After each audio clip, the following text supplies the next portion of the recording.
Hey everyone, Strangers103 here today with yet another replay cast. We are looking at UFR Vescault again, this time with with another Essex game. I think he has another one. I'm not even sure who remembers. I think he showed a midway game though.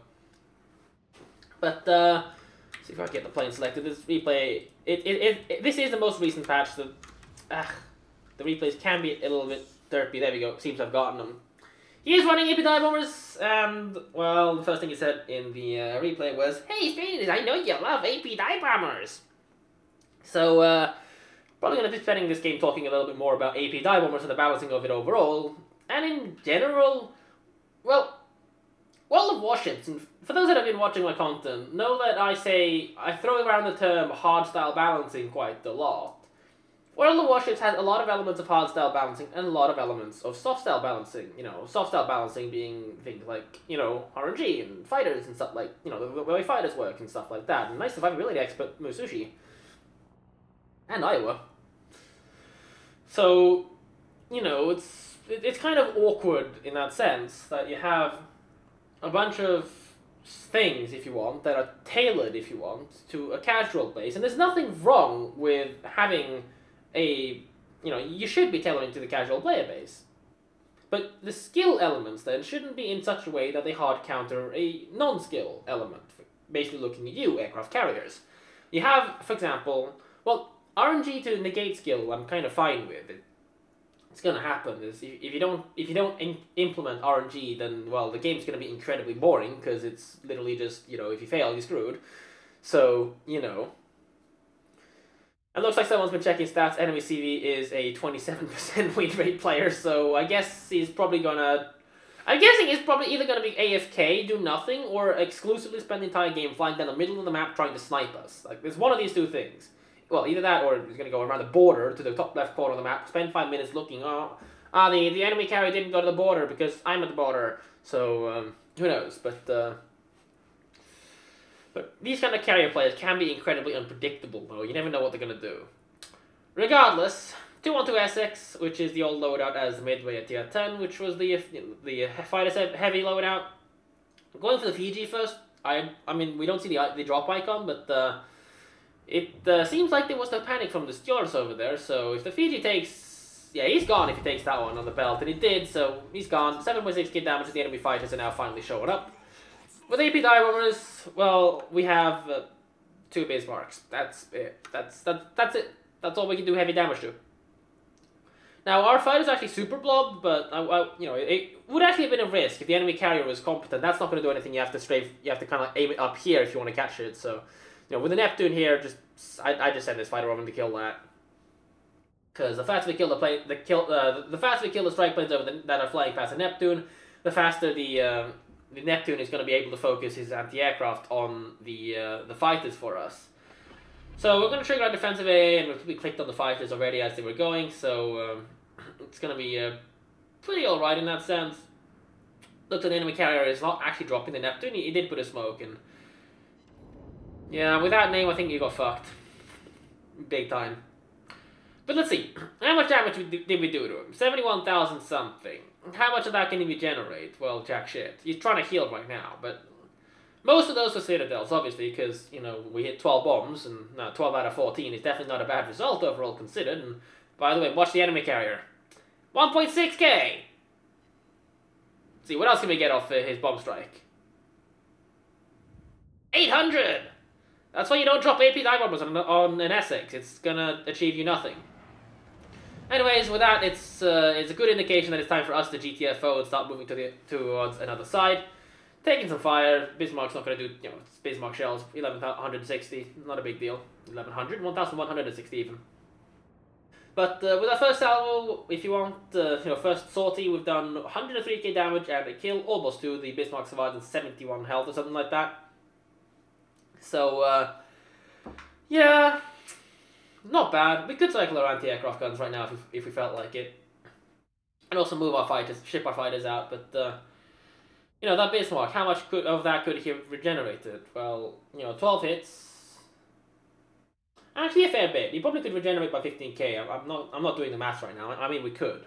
But, 71k damage on him, so if actually, you know what, screw it, let's just do some mathematics. Calculator. 71. What bomb was it? 8,000 per bomb. So 8 full pens. You know, 8 citadels on him. You know, 64, leaving us basically, you know, 7k damage, which would be 3 full pen. Let's just say 2 full. Well, regardless, it's 6,400 because it's 64k. So he could regenerate around about 10k off that of the damage he lost there to the AP die bombers, which is pretty horrible. You know, really horrible, in fact. Anyways, Stewart's actually managed to take him down. He was trying to escape, so more fighters being fed to us as well. Dropping on the Alsace, we actually kind of missed the drop, but yeah. Now, could we actually have killed that Bismarck though? We actually do get a flooding on the Alsace. If he takes another torpedo and floods, he's probably going to go down with the next salvo coming in. He's damage controlled it already. But probably should also move our carrier away. These guys do look interested in coming up behind us, and well, if our Neptune dies, we're going to have a problem. So yeah, what could the Bismarck have done about our strike? Well, they could have spec full anti-aircraft, but again, as that kind of a hard style balancing, I don't think that's really healthy for the game's meta either. You know, have you seen some of my full AA builds? They're actually pretty sick, especially when you don't expect them. Like have you seen my Z52 anti-aircraft build? It actually kills surprisingly large amounts of planes. Granted, if someone wants to make a dedicated attack towards me, a tier 10 carrier wants to make a dedicated attack, you're screwed. But you know, so is that Bismarck. And he didn't have AA. The Iowa doesn't have AA. Look, he's killed 1 plane and we get stuck on the island. Look, there's one plane lost from our air wing of 14. And we're flying past an Iowa on the way home. He hasn't clicked on them. And if you don't click on planes, you're not going to do anything. P.S. We need to reverse to an island ourselves here. So, you know, great. Where's the fun in that? Where's the skill in that? I don't really see it as such. It's, you know, we clicked. You know, anyone that plays World of Tanks, you know, knows I've made the analogy. Oh, hey, anyone played old World of Tanks artillery? Because that's, in my opinion, really what it is. It is point, click, and RNG. Except in this case, you point, you click, and if the target is vulnerable, he dies. If the target isn't vulnerable, nothing happens. And that straight probably isn't going to do... with not being able to see the icon was kind of awkward, so... But we wipe out most of that, and that bomber squad over there is going to achieve a grand total of nothing. This. So, you know, it's just point and click. He sees it coming, but, you know, it's the same like knowing an artillery shell is coming. You can try to turn and weave and dodge, but in the end, you can't really turn and weave and dodge. It's all down to luck in a way on whether, you know, he gets away with it or not. And whether you get away with it or not as the carrier that's trying to drop him. So, you know, awkward. The enemy carrier has, by the way, reversed himself to the border, so he's 100% screwed, whereas we have a small chance to run away and angle and get out of this. Still taking fire, though. So, well, I'm not sure that's led enough actually with the torpedo bomber drop. Yeah, that's not led enough. And wow, one of the torpedoes actually vanished into the island somehow. That's intriguing. I'm guessing that the tip of that island just ate it. But you know, you can try to dodge. But with torpedo bombers, you can see them coming. You can focus them with anti-aircraft. I mean, just the same way you can focus them with anti-aircraft die bombers. But with torpedo bombers, you can turn into them. You can decide where you want to take them to an extent. If the carrier knows what he's doing, he's going to hit you, but you can force him into, you know, staying in the anti-aircraft range as much as possible with his planes, for example, whereas with the AP die bombers, he just approaches from your front or approaches from behind, drops on you, and that's it. There's absolutely nothing you can do about it. You're just going to get dropped on, and you can't dodge it. They hit you immediately. There's no setup time for them. There's no bomb falling time. There's no lead marker on them. You don't need to lead the bombs. You know, you just drop them and they get there.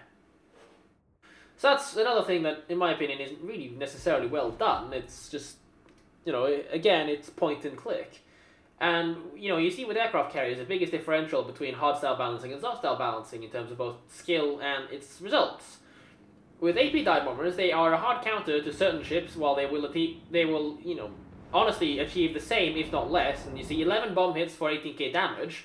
Alright, well, what would 11 HE bomb hits have done? If you get lucky enough, mind you, the drop circle's much bigger, but if you get 11 die bomber hits, that's basically 33,000 damage-ish. Well, okay, with section superstructure, about 25,000 damage if you get 11 die bomber hits like that with HE bombers, and you probably set 2 or 3 5s on them as well. So, you know, HE bombers with the same amount of hits would have done double the damage. Obviously, you're not going to hit that amount of HE bombers due to the size of the drop circles. Even if they assume half of those hit and we round down, so that's 5 bomb hits with HE, we've basically got similar amounts of RNG, and that, you know, a reasonable RNG spec in that sense. You know, 5 HE bomb hits is still resulting in around 14,000-15,000 damage. That's with, again, section superstructure in mind. And you probably set some fires, so if you let the fire burn, then that's an additional damage coming in. So it's still, for an Alsace, going to tick up with one fire. It's going to tick up to around about 26-ish maybe?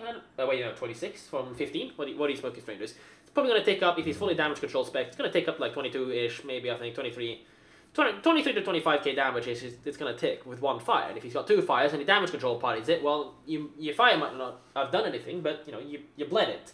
You bled his damage control party, so, you know, he gets set some fire again, it's going to be permanent. If he gets, you know, flooded from your torpedo bombers, then it's going to be permanent, and it's going to bleed a lot of damage to that, if not up front, go down, if he takes a full face of torpedo bombers. And we could have done the exact same thing against him with Bismarck. You know, 71 health, we could have upfront killed him with the HE bombers into a flooding, and we probably would have picked up almost 80,000 damage off that as well. Whereas in this case, if we, you know, with AP die bombers, we could have killed the, you know, we did kill the Fiji with our torpedo bombers, and then almost killed the Bismarck as well. So in that sense, you know, there is this, I guess you can say, hard style balancing there, that the Bismarck is hard countered. However, the Fiji could have done something about the torpedo bombers. What he could have done was turn in towards them, and then probably died with the Iowa broadside on. So, you know, if we had HE bombers, it's a more soft style balancing, in the sense that we can set them on fire, we can dive bomb him. We're not going to one-shot anything with the dive bombers. However, the player needs to make an active decision on whether he wants to reduce a little bit of the damage bleed now, or try to counter the damage being dealt to him by fires by using a heal to try to negate as much of that as early as possible, get his next heal up as early as possible, and by letting the fires burn, the carrier, unless he knows he can alpha you down, and an Essex torpedo bomb is not going to alpha you down after two fires, which are being countered by a heal, you know, unless you're in a tier 7 battleship that's stocked looking at you, Colorado, with 49,000 health. But unless you're, you know, really low HP, you know, already, and the torpedo bombers aren't going to kill you, not damage control partying the fires is generally the better thing to do. So, so that's kind of a better balancing system in that sense. And you can always tweak the damage over time numbers for aircraft carriers. You can, for example, say that, alright, carrier torpedo bombers and the flooding is dealing too much damage. Alright then, because a carrier torpedo is typically smaller than a ship torpedo, let's reduce the flooding damage per tick they do by 25%, for example, because, you know, they deal 9,000 overall damage. Or you can say that the flooding damage dealt is a factor of the torpedo's actual health. And again, these are soft style balancing aspects, but a game needs both hard and soft style balancing. But the hard style balancing here that matters is the alpha damage and the ability to alpha someone down. Battleships can delete pretty much all cruisers. Battleships can delete other battleships. Carriers can delete whatever the hell they want in the game if they get an incredibly good strike. You know, HE dive bomber is double or triple fire. If that is, you know, if that becomes permanent, that's a good chunk of someone's health down. And if he doesn't, you know, damage control party that, you can send your torpedo bombers in. You killed some of his anti-aircraft, so if it isn't a heavy anti-aircraft spec ship, and you have 2 torpedo bombers looking at you midway, or even a Japanese carrier, you can go in, set 1 or 2 torpedo bomber squadrons as a Japanese carrier with 3 or 1 of your midway squadrons in, hit him, set him, you know, set a flooding on him if you get lucky, deal some damage. He's going to have to damage control party that, or he's going to go down. Wait a bit, come in with your second squadron, go in and kill him. But, you know, he at least has a small chance to get fighters to him. The carrier might have been cycling. You know, I mean, if he's not paying attention, you bug it regardless.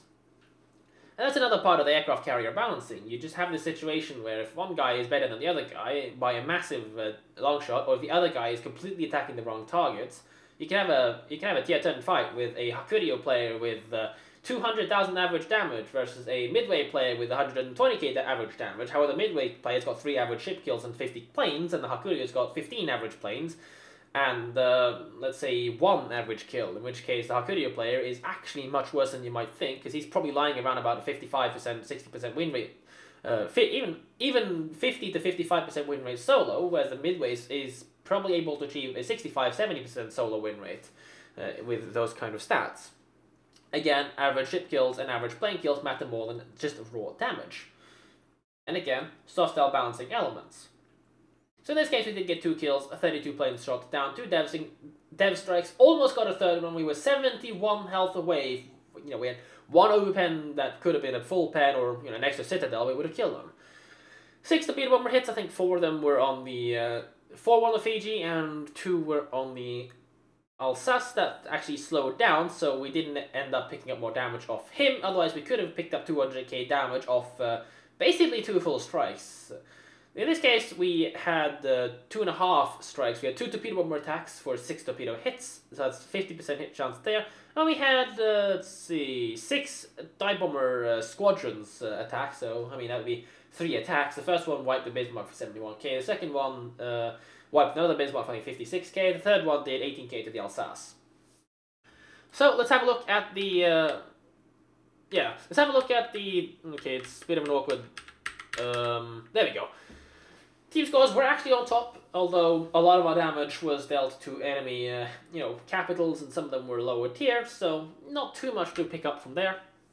32 plane kills isn't a super high amount, but the Neptune did nick 21 for us, although it didn't really achieve much by dying in the middle of the map, in my opinion. So, hey, at least he got a 21 plane kills that he could have kind of gotten otherwise, but, hey, he applied a lot of pressure to the enemy team, and he kept the middle locked down, so, fair team play to him. Little Lord's actually underneath us, 1.5, and the enemy Benson's actually top there, which means that the enemy team really didn't do much, because, you can kind of tell. See, awkwardly jump back, there we go. Detail report, 52k actually on the Bismarck, 31 full delete on the Fiji, 71, 923 on the Bismarck, and it wasn't 71 he survived on. Alsace again, 18k, and the other one with torpedo bombers for 15k. 31 of the Essex planes, not a big deal. But again, he could not regenerate anything from this. Yes, a torpedo, a double midway torpedo bomber strike onto his side and a perfect drop. He's gone as well. Yes, our alpha damage from the torpedo bombers could almost have knocked him out as well. But you can turn into that. You can let your anti-aircraft work, and with the rather squishy torpedo bombers, even a Bismarck, as long as you have some form of anti-aircraft, and chances are you'll at least have AFT, you'll have enough time to whittle down 1 or 2 planes, and that means that's already a lot done to an Essex already to prevent you from alphaing it down. Of course, if you turn in properly at the right time and you evade it properly, then there's a reasonably good chance that you can end up with, only taking 2, maybe 3 of the torpedo bombers. That's assuming you don't, kill them all in a time period. And this guy was, well, the Iowa wasn't focusing on the planes, so I wouldn't count on him for anything, but, if you had a teammate that could support you with anti-aircraft. And that's another part of the problem if we go back to the team lists. How many of the enemy team actually have good AA or is likely to have defensive? Well, he didn't use it. This guy doesn't have defensive. Oops. This guy doesn't have defensive, but he has a potential for a lot of AA. This guy's probably running Hydro because that's standard, and this guy probably is running engine boost with stock hull because nobody cares about planes. And you can clearly see the issue there. You don't want, you want decision making, but hard-style decision-making of Hydro or defensive in a situation where you don't know what's going on and you can't pick at the start of the battle is, kind of awkward, which is why I always run defensive, because, torpedoes are easier to deal with. A carrier is not, you can't deal with a carrier as a surface player. There is absolutely no way to deal with it, other than fully speccing anti-aircraft. That's not dealing with the carrier. That's trying to protect yourself against the carrier. You have no counterplay against them. You can't launch float plane fighters and make them fly towards the enemy carrier, or keep them around, and you can't pre-spot with your planes. You can't order your float plane fighters to go and intercept this plane or make the enemy's carrier's life difficult by having a small additional fighter squadrons that are controllable that he also needs to deal with. But then again, if you have that, you mess around with the carrier gameplay overall of the enemy carrier, and the carrier, the 1v1 little mini game that you have with aircraft carriers overall. So it is really difficult to talk about as an entire carrier rework thing. You kind of just need to look at the whole picture in that sense and who's playing and who you want to appeal to, because right now carriers are more appealing to skilled players because, well, it's a hard counter system. If a mediocre player runs into a super skilled player, then the mediocre player is screwed. Of course, the team, it has a lot more to say if it's skill versus skill, and if it's skill versus skill, or equal skill versus equal skill, neither carrier player has any influence. It's all down to what the team does, and of course the team composition with the anti-aircraft setup. If one team has 3 Des Moines, 2 Minotaurs, a Neptune, and a bunch of Iowas and New Orleans, and Iowas, North Carolinas, Montanas, and stuff like that, and the other team happens to have like Grosse Kurfürsts, Friedrich de Grosses with runes running, hydroacoustic search, and they have like Zows running hydroacoustic search with clan balance specs. Then go figure which team's gonna have more ability to deal damage from their carrier than the other. Which carrier can afford to throw away planes to strikes, knowing that not too many of them are going to get bled down the aircraft. Provided, of course, they can deal with the enemy fighters, and say the fighters get traded down on both sides, and one carrier has an ability to attack and deal a lot of damage, whereas the other carrier is stuck there thinking, what am I supposed to do against all this anti-air? But yeah, this isn't so much to talk about carrier balance, state of it, how to fix it. This is more just to showcase what I find honestly is really, really silly and shouldn't be implemented into the game as it is right now, and those are AP dive bombers. So I hope you guys enjoyed this replay cast, this showcase, and a bit of a rant. And take care, I'll catch you guys in the next one. It'll probably be a Lexington replay tomorrow. Bye!